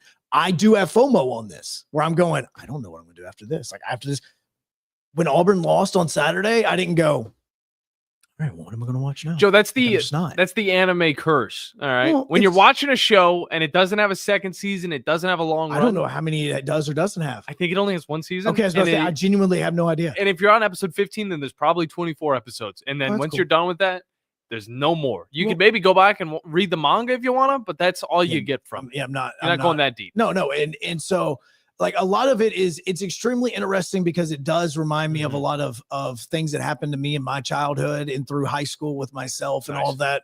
That was really kind of cool. Like, it was those types of things. But the other problem with it is that again, it goes back to the difference with me and American video games and Japanese video games. because MLB The Show just came out. Like it's been out for what, 2 weeks? I've seen the commercials. Maybe It 2 looks- weeks. It looks all right. And their biggest thing this year is what? College baseball. You can now play as a college baseball team and go through the College World Series and then get drafted in your road to the show. So I did it. You can play through the whole season? No, Oh. you play like the College World Series, and that's it. That's like not that many So games. you play like 2 or 3 games in high school where you're playing on this like high school field, and there's a fence and all this other stuff. Like, okay, you play that.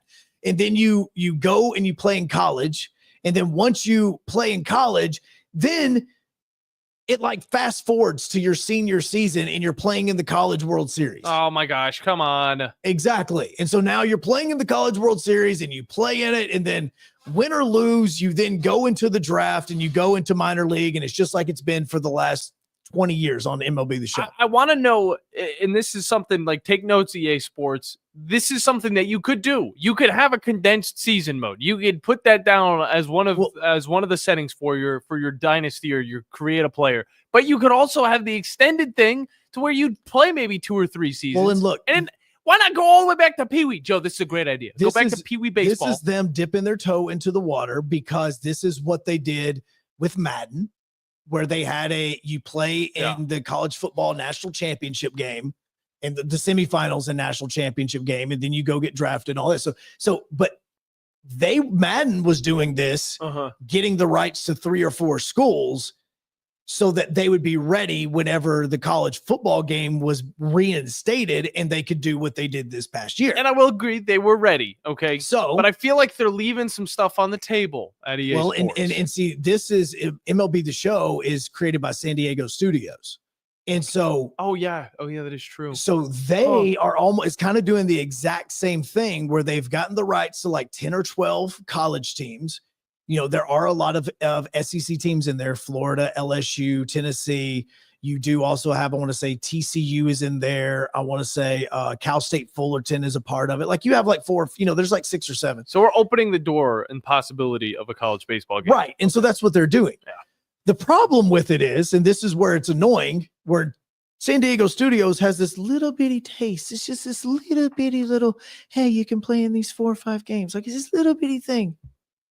Last night, I find out, because I'm now going down this anime hole that you guys have got me into now, is the Japanese baseball game that I play is doing a massive update at the very end of the month. Nice. Which is going to update it for 2025. It's going to put all the 2025 uniforms, all the current rosters, all of that stuff on the game. How many yens does it cost? I mean, it doesn't cost any yen now because I've already purchased the game. Wait, so this is a completely free update. It's a completely free update. And what happens is you choose. Do you want to stay with the 2024 version and keep what you're playing now, or transition to the 2025 where you get all the live stuff that is coming in as the game and as the season is progressing in MPB? Why are the Japanese always like 10 years ahead of us? Oh, it gets more annoying. So there's been all these other modes. So I'm basically been just trying to kill time. Like, I play a little MLB The Show, but then I'm like, this does not look as good. And then I go back over to the Japanese game. I found out last night that the Japanese game has a high school mode. Oh, because high school baseball, just like this show I'm watching, is incredibly massive. Like, as in 50,000 people in a stadium for every single high school baseball game during the Koshien. Like, I'm talking a major league stadium packed to the rim for people watching high school baseball. They have a high school baseball mode. You create your own high school. It can be fictional. You design your uniforms and you play through a season and a tournament to get to the Koshien. It is exactly what you would want in that game. This is where it's annoying for me, because I'm like, this is all the ways that I killed time last night. I started going down this rabbit hole. I started a season.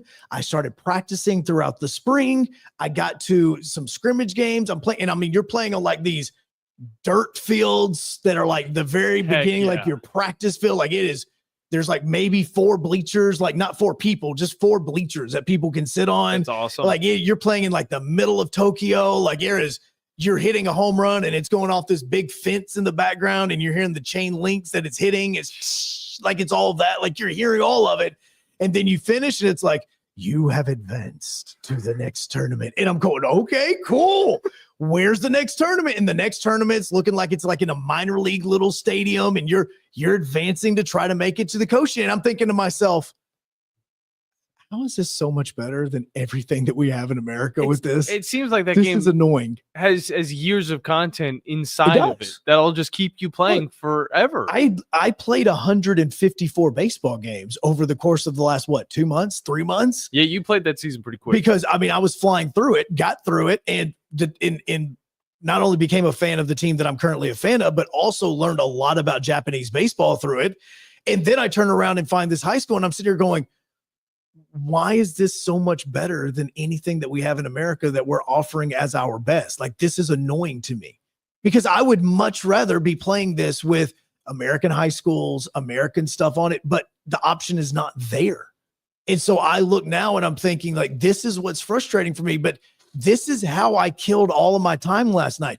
Oh, I went from episode 6 to 15 and I also played and started this whole career with this high school team, this fictional high school team that I just made up on the site. Like, this is what I was doing instead of watching the national championship game. Yeah, the only thing you didn't do was watch the national championship game and go to Japan itself. But I have also gotten the answers to our money question about the NCAA and what happened yesterday during the hearings that took place, and how much money universities could be now sharing with their athletes when the new school year starts on July 1. We'll have that when we come back. 256-576-4977 as we continue with the Blitz on 97.7 ESPN The Zone, as well as WZZN TV.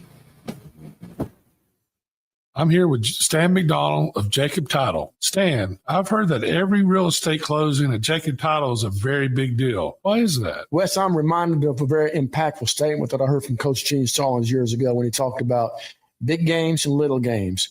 He said he didn't like that comparison. He says, because try losing one of those little games. And if you ever do, it ends up being the biggest game all year long. Well, it's the same thing with real estate closings. Every game, every closing is a very big deal at Jacob Title. Because when it's your closing and your contract on the line, it's a very big deal, and we understand that at Jacob Title. So it sounds like whether your client is a first-time residential buyer or a multi-million-dollar investor, they can expect your A game. That's exactly right. As a matter of fact, when you bring your real estate closing to us at Jacob Title, we understand it's all about trust and confidence. And when Stan McDonald tells you that a chicken dips snuff, you can look under his wing for the box. And like Beebs likes to say, there's no doubt about it. This is Steve Moulton for Lee's Magic Tunnel. Do you live out of your car? Does your car look like you've been well lived in? Then take your vehicle to Lee's Magic Tunnel, located on the Parkway. Any size of the vehicle, it doesn't matter. Lee's will get it clean. Offering many types of washes, but getting it clean inside and out. Ask for the manager special. That's at Lee's Magic Tunnel, located on the Parkway, and located online at leesmagictunnel.com for more information. I'm here with Thomas from Talent Heating and Air. With the temperatures going up and temperatures going down right now, now is a good time to get your heating and air system looked at. Thomas, when somebody calls, you guys answer. That's right. The phones are staffed by us. They're manned 24/7. We're ready to come out and take care of you that day.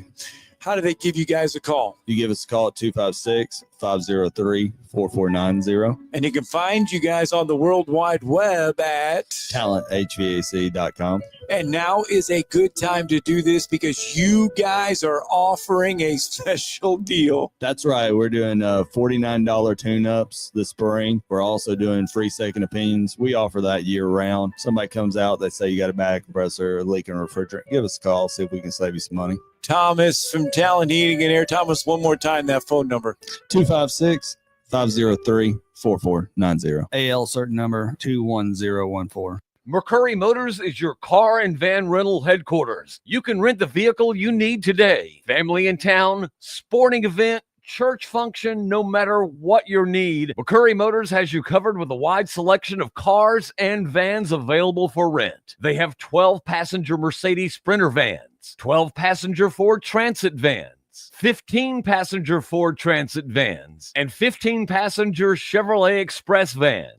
They have 2 locations, Highway 72 in Athens or Max Luther Drive in Huntsville. Would you call a plumber for a root canal? The same goes for selling your timberland or farm.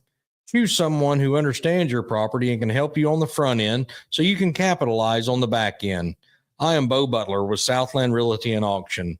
As a guide, I have put many hunters in position to take a shot. It's time for you to take your shot. Let's talk about putting you in position to sell your property. Call me at 256-609-0512. Remember, Bo knows land. Ford Motor Company. From America, for America. Hi, folks. Bobby White back again for Woody Anderson Ford with a real quick quiz. Out of all the manufacturers, do you know which auto company employs the most hourly workers in America? Ford. Do you know which company assembles the most vehicles in this country? Ford. That's not just a coincidence. It's a commitment. A 120-year-old commitment to build in America for America. And during this unprecedented moment in automotive history, you stand to benefit big time. Woody Anderson Ford is now offering employee pricing. You pay what we pay.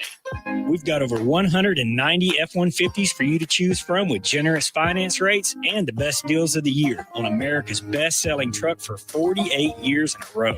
Employee pricing can save you thousands off MSRP, and with over 600 Fords for you to choose from, there's a good chance you'll find just exactly what you're looking for. This offer ends May 31st, so hurry in. Woody Anderson Ford.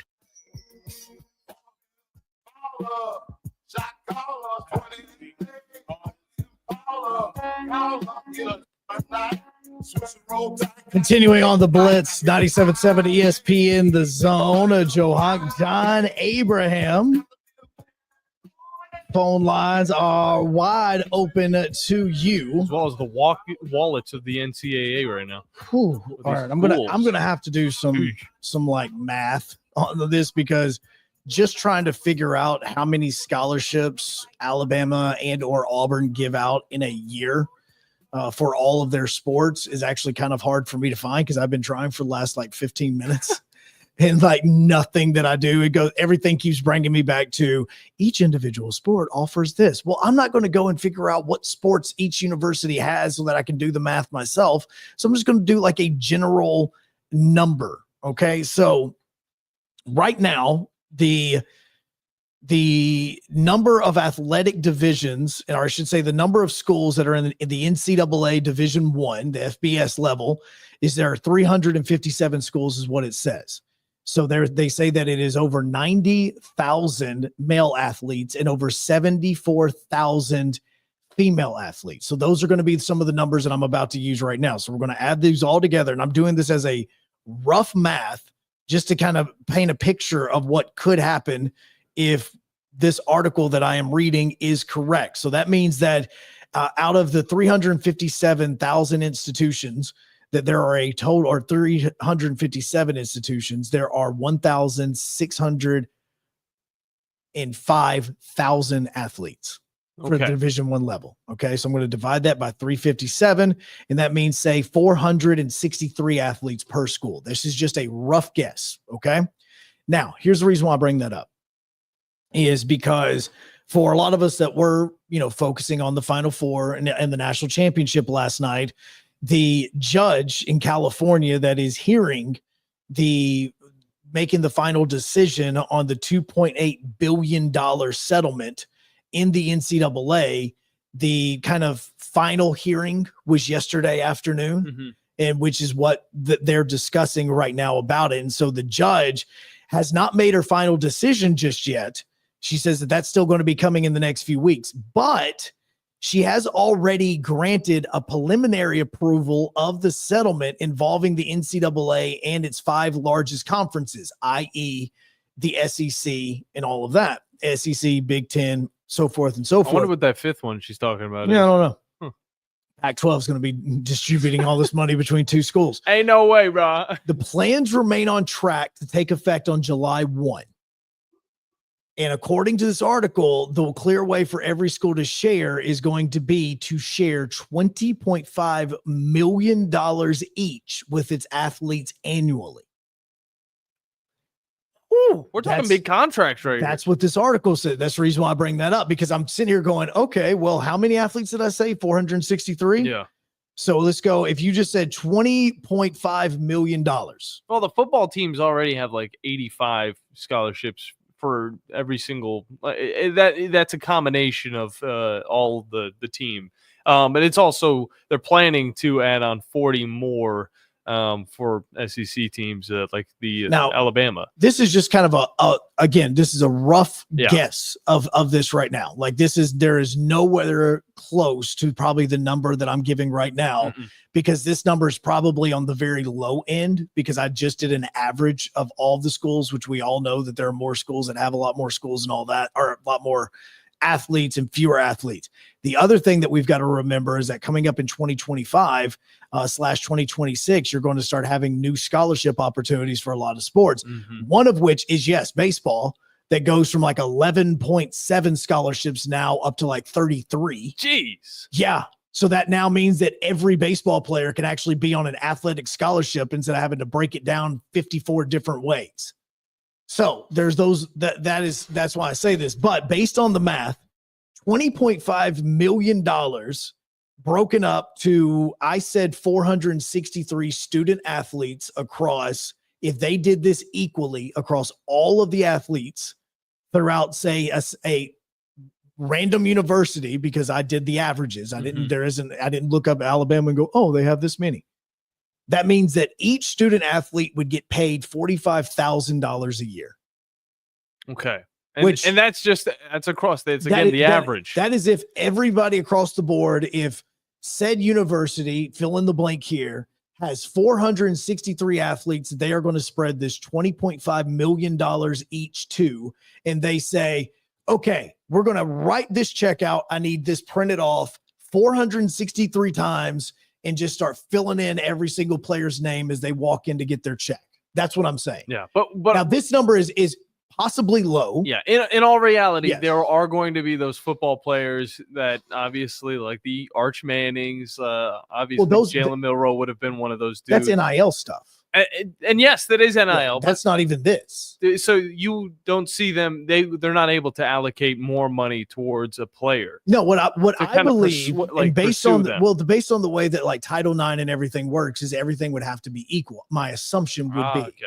So that's the reason why I say the 463 student athletes, everything would have to be kosher. Like everything has to be balanced. So yeah, and the NIL aspect of it, you have a donor, right? That'll give money for something. Yeah, okay, so that's all different. There's just so much money that we can throw in here. And that's what I'm saying is like, so now these student athletes, again, this is a blank university that has 463 student athletes where they pay everybody equally, which is what I am assuming would have to take place. Dude, Chris Jenkins, his ears are just perking up right now. He's like, oh, they were talking about me earlier. Now they're talking about all of this money that all these guys are going to get. And so again, $45,000 to us is like, okay, well, that's, a probably a decent living wage for somebody right now, but a student athlete who has their housing paid for, that's also making NIL, that is also like, this is just fun money.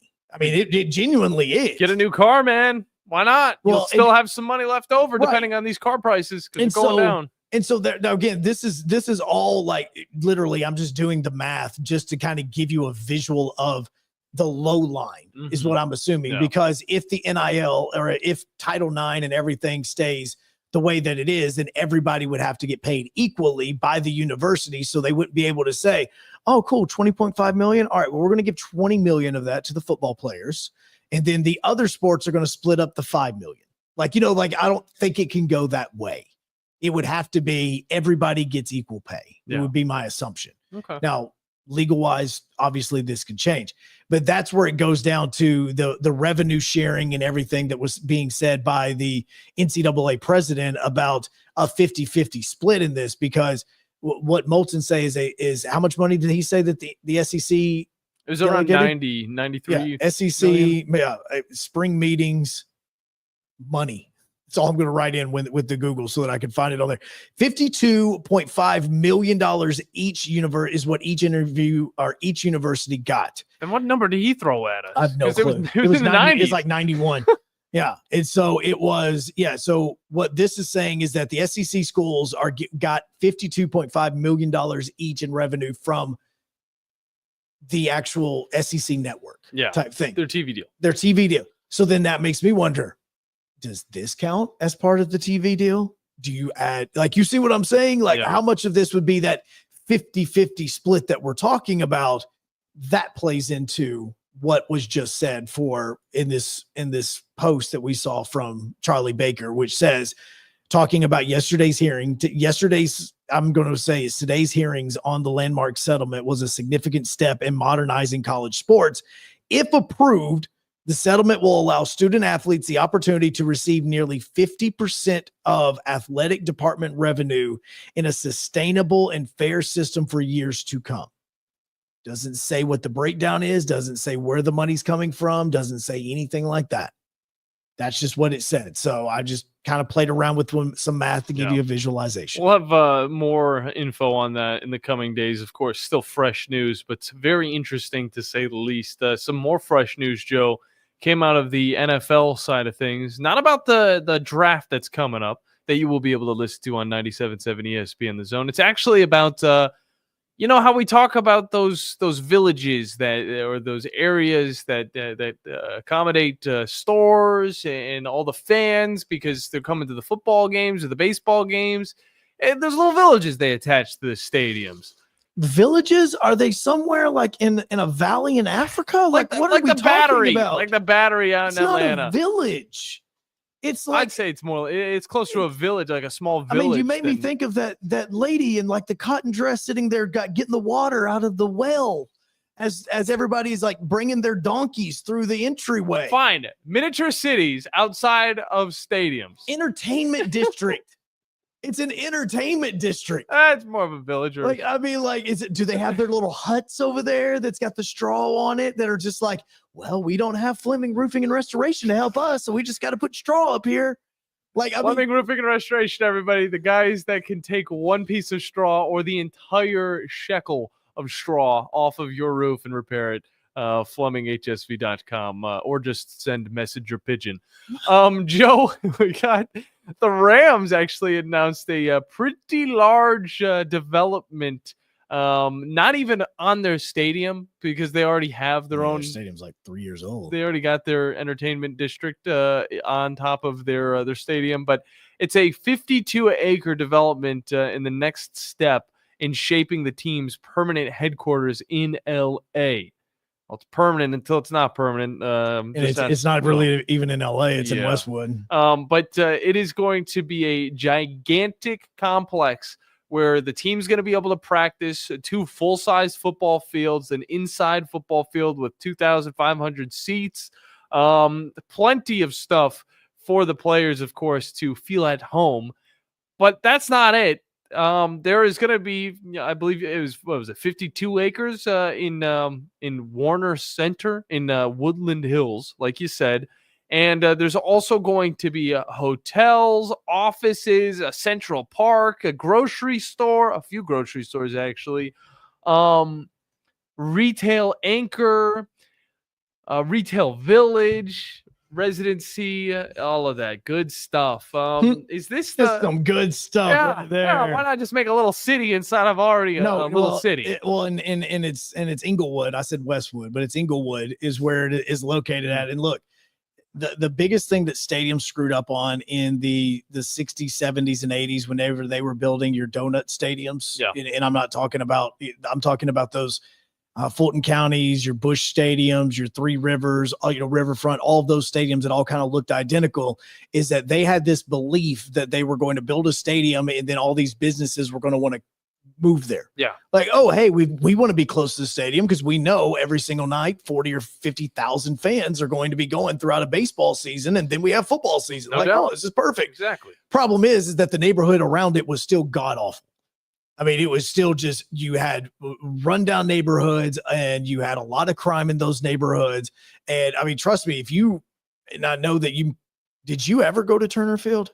I went to Turner Field after it was changed into a football stadium. Okay, then yeah, definitely you didn't go to for Turner the Field. Atlanta Knights or whatever that AAFL team Yeah, was. it was really turned into that for Georgia State. Oh, And yeah, so- that's true. And so it was. I remember one night, and I will never forget it because I know exactly what day it was because it was like the anniversary of that a few days ago. Was the day that Jason Hayward hit the home run off the Cubs, very first at bat. Stadium went crazy. I was not in the stadium because I was actually staring at that Hank Aaron 755 baseball because I was outside the stadium still trying to park. And so oh no, trust me, I was very, very angry. Wonderful. Definitely did not have my meds to help me that day. But I remember having to park somewhere and it was so sketchy that I looked back at my car. All right, well, they see you later. And I just walked in. You said your official goodbyes. I did. I genuinely said goodbye to it. So I was just going, all right, well, if you're here, be nice. I'd like to get home, but you may not be. So I'm just going to, thanks for letting me beat the crap out of you a second ago because I missed the home run. And I walked to the stadium. I did not done that multiple times. There have been multiple times where my wife and I, whenever she and I were dating, because Braves were still playing at Turner Field then, we would walk around and I'd park. She go, are you sure? I'm like, well, it's a gated area. She goes, but the gate's open. You're not wrong. So turn around, night game. Well, if you're still here, we'll see you in a little bit. Like every single time, we basically said our goodbyes because the area was so bad. But it's totally negates having to build in a terrible area, even if that's where the stadium is, even if it's a new one. Here's the thing. Inglewood was that terrible area.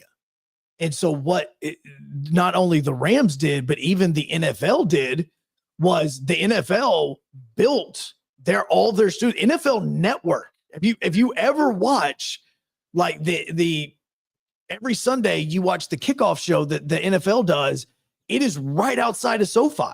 Like it is the same facilities. Good Morning Football now is right outside of SoFi. They have built, that's where the Spectrum was. That's where, the Showtime Lakers played. Like that's all that area, but it's not a great and safe place. So what they had to do is they had to build the stadiums, the arenas, and then they said, now let's build the area out. So they have basically took it upon themselves to build the areas and then start selling to all these different things. That's what the Braves did. They have the battery. Yep. They have the agreement with the city. They get the land because all that was like grass and horrible housing. And then you take that and you've turned it into this entertainment district where you have restaurants and apartments and 680 The Fan where Barrett Sallee broadcasts, does pregame and postgame. Like they're all in that area. Comcast and all the hotels, all of that now is taken over. And while you're inside the facility, it's pretty good. Yeah. Because you don't feel like you're about to lose your vehicle if you walk away. Gotta love gentrification, am I right? No, I mean, it's not that. It's basically just sitting there and just saying, we understand that people want to come to a safe neighborhood.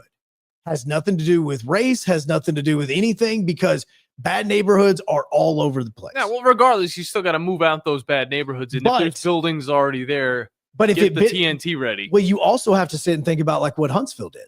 Mm-hmm. I mean, how many people that used to live behind the Huntsville Hospital got moved away so that we can build the entertainment district that is currently right by there where all of those restaurants and the Publix and all that other stuff is being built and all the different stuff that's been built around the VBC and all that. Like you owned the property. Yeah.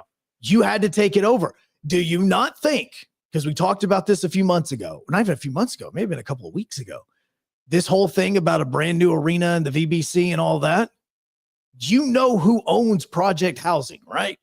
Like, who owns it. The city owns that. Oh, yeah. So they can make the decision of what they want to do with their property if they want to. No doubt. But it's still going to end up leaving people without a home. It's going to be moving people out. Absolutely. But for the city, they look at it as, do I make more money off of this?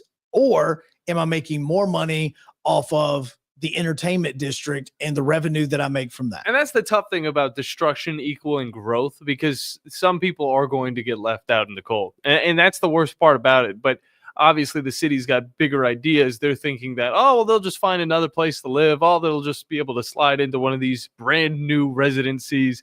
But in Inglewood, that can actually happen. Some other places might not be the case, but yeah, it's going to be similar to what the Cowboys have with their Dallas Cowboys World Headquarters. Yeah, it's right in between, Center. and that's right in between Globe Life and AT&T Stadium. Yeah. It's exactly what the Braves have in the Battery. It is exactly what you're about to see in Nashville with the Titans, and where the new Nissan Stadium is going to be. And when they demolish the old stadium, that's what they're going to build right there to kind of basically what they're saying is extend Broadway. So it's still interesting to me as we've of course ramped up the conversation about the entertainment districts, and we're still looking at some of these new stadiums that are getting built in Nashville, of course, in Buffalo, in Cleveland. How they're going to try and implement it their own ways. Look, part of the reason why people enjoy being downtown as much as they do now is because there are more restaurants around things like the VBC that give you something that you can go, oh, let me go eat there, or oh, let me go eat across the park real fast. It's easier to waste time. It's easier to waste time before it's games. It's a lot more convenient for it. You're not going into the baseball stadium and you're spending $65 for 2 chicken baskets and 2 drinks. Like, you're going over and you're having a meal and then you're going to walk over. Like that is what you do. And so that is now where the development of these ballparks are going. You don't just build the ballpark, you build the area around the ballpark. How far away is this thing going to be from the stadium? Because I don't see the stadium anywhere near where it's getting built up. And that was kind of where I was coming from, because you don't need to just have that entertainment district attached to the stadium. Now you can have it on your practice facilities, and it's just going to grow from there. And it just shows you even more ways that the NFL or any of the professional leagues are going to be spending their money, because this one, like we said before, it's going to be it's still in Inglewood, but it's going to also be a little bit in a different area. Warner Center in the Woodland Hills, which is also known as the Rams Village at Warner Center. It is where the Rams like headquarters and all of this stuff is kind of located as well. That is more in line with what you see with the Cowboys as far as what they have in is it Frisco is what they have, where the Star. Yeah, the Star. That like that sort of thing is where is something similar to that. Let me see exactly where this is, and I will let you know. I want to live in one of these. I want to live in this area. Yeah, I think you're going to be able to. I can't afford it, Joe. Yeah. We'll have to see how much it actually costs to do that. But I have more information on that as well as a little bit more before we get out of this show. But this is The Blitz here on 97.7 ESPN The Zone on WZZN TV. And you guys can join in as well, 256-576-97.7. The number to join the show before we get out of here on a Tipsy Tuesday. Normally, when you call a roofing company, all you hear is you need a new roof. Not when you call Fleming Roofing and Restoration. Since 1965, the folks at Fleming have been focused on what you need, whether it's an easy repair or a full roof replacement, commercial or residential. And when it comes to storm damage, you want Fleming on your side. They know all the ins and outs of insurance claims and will guide you through the entire process. Log on FlemingHSV.com and book your free estimate today. Fleming Roofing and Restoration. We show up. You've got to experience Toyotathon at Bill Penny Toyota. They've got the selection with over 700 new Toyotas to choose from. And they've got the extras with Bill Penny perks and a 10-year unlimited warranty. So get on over to Bill Penny Toyota today and experience Toyotathon. Bill Penny Toyota in Huntsville and online at BillPennyToyota.com. Bill Penny's Toyota 10-year unlimited warranty is valid through the 10th year of ownership. Valid on new vehicles only. See dealer for details. Carrabba's Italian Grill is the best place to enjoy authentic Italian cuisine, passed down from our founders' family recipes. Featuring a wood-burning grill, you can enjoy Carrabba's signature dishes, including chicken brine, wood-fired grilled steak and chops, and classic Italian pasta dishes. Have a special event? Elevate your catering with Carrabba's Catering, the perfect way to enjoy large party portions of your favorite hand-prepared dishes for any event. Carrabba's Italian Grill at Parkway Place, Huntsville. SportsMed is the official team physicians of the Rocket City Trash Pandas. And if the pros trust SportsMed, you can too. SportsMed provides every service you might need for complete orthopedic care, specializing in orthopedic surgery, sports medicine, joint replacement, spine surgery, neurosurgery, and podiatry. And they offer their own brace shop, in-house full-body MRI, physical therapy, walk-in clinic, and so much more. 4 locations and on the web at sportsmedalabama.com. There's power in caring when it is put into action. Each year, our bankers serve on nonprofit boards, support our local educators, and volunteer with our hometown food bank. I'm Bobby Humphrey, Vice President of Business Development for Bryan Bank, and community service is just not a line item in our mission statement. It's who we are. Because after all, Alabama is our home too. That kind of commitment to community might not be what you would expect from a bank, but it's exactly what you can expect from us. Give us a call or stop by one of our 2 offices in the Huntsville area and experience unbeatable service and legendary results. Bryan Bank Equal Housing Lender, NMLS ID 2428943, member FDIC. The state's largest orthopedic group is growing to meet the needs of the patients in our community. The Orthopedic Center has long been the most trusted name in orthopedics in North Alabama. So as our area continues on the fast track, so does the need for premier orthopedic care anywhere and anytime you need it. TOC is proud to announce the opening of our new locations in Albertville and Hampton Cove, along with the grand opening of our newest office in Decatur. These clinics will offer the same high-quality orthopedic care you have come to associate with TOC, with the convenience of being closer to home. As a patient, your time is your most precious asset, and we recognize that at TOC. That's why we are also proud to announce the opening of our urgent ortho clinics to handle those bumps and bruises that need prompt attention. These clinics are available to care for acute orthopedic injuries with no appointment necessary. With 38 physicians, 20 centers of excellence, and now more than a dozen locations to serve you, TOC will continue to be the name you turn to for the best orthopedic care at the right time. Visit our website at visittoc.com for more information. TOC, helping you live a better life. By now, you know about Eagle Masonry and Insulation, and maybe you know that Eagle also does landscaping and dirt work. But how about after paint work? Shower doors, shelving, and mirrors, all taken care of by Eagle, the same Eagle that takes care of all your masonry, insulation, and landscaping needs. Eagle brings the same level of expertise to all these disciplines, and they're ready to provide you with a free quote. The website is the same, insulatewitheagle.com, as is the phone number, 256-755-1556. Give them a call and see what Eagle can do for you. Eagle saves you time. Eagle saves you money. Tom Luganbill here for my friends at Woody Anderson Ford. Bobby White, his team take great pride in their service department, and you can see it the moment you walk into those beautiful new service lanes. And just like a championship team, they all work together to make sure your experience is second to none, whether you drive a Ford or not. Also, check out the gold certified pre-owned inventory at Woody Anderson Ford for great deals every day. Stop by and see them at Jordan and Sparkman or at Woody Anderson of Madison on Hughes Road, or visit WoodyAndersonFord.com. From Coleman to Fayetteville and all points in between. Son, pull the hammer back. Smokey's coming at you in a plain white wrapper. 97.7 ESPN, The Zone.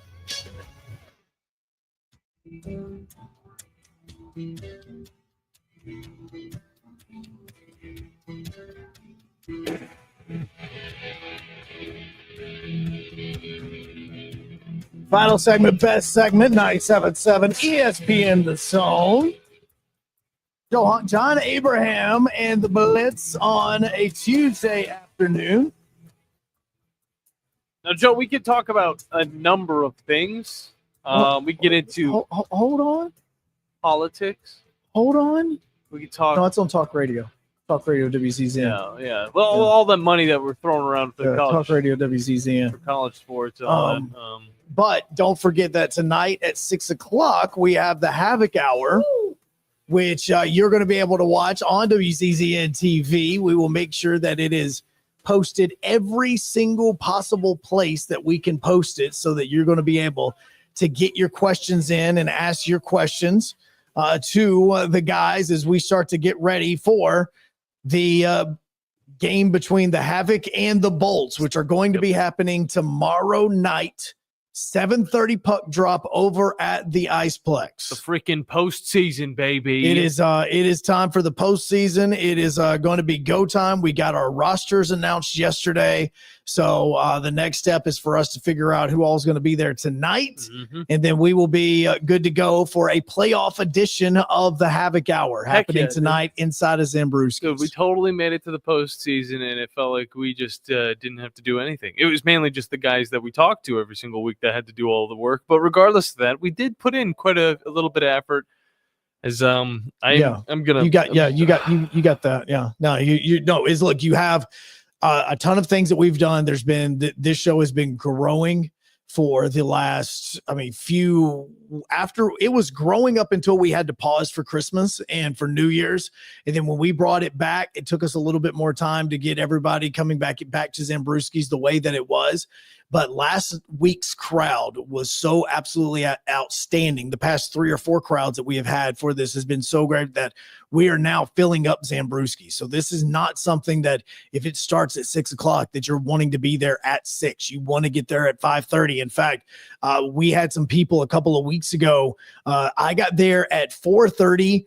They were there before I was. Like, that's how early some people are getting there just to get their seats and everything for the Havoc Hour so that they can enjoy it. And so this is going to be a fantastic evening that we're going to be enjoying it. Yes, I'm probably going to be coming in on 2 wheels, hopefully not as like it was last week, but if so, John is fantastic at being able to get the show going as well until the baseball game is up with over at Charger Park. And so it is going to be great. We have no idea of the coaches or the players just yet. We'll find those out in just a little while, but it is going to be a fun time with amazing drink specials. Tanya is always fantastic behind the bar, helping out. And this has kind of been this little family that's kind of been growing throughout the whole period that we have had over the course of the last few months, because you see everybody here, you see them at the games.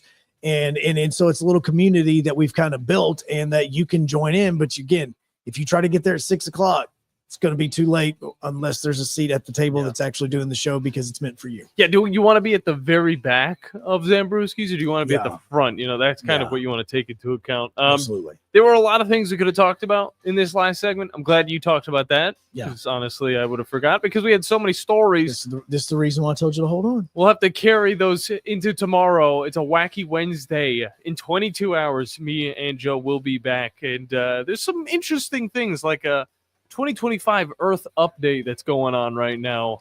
I cannot wait to get to it. What? They're back, Joe. What? The sound of the organ. The crack of the bat. It is gone. The sight of watching the ball go over the wall. And the taste of peanuts and Cracker Jacks. There's nothing like it. Play ball!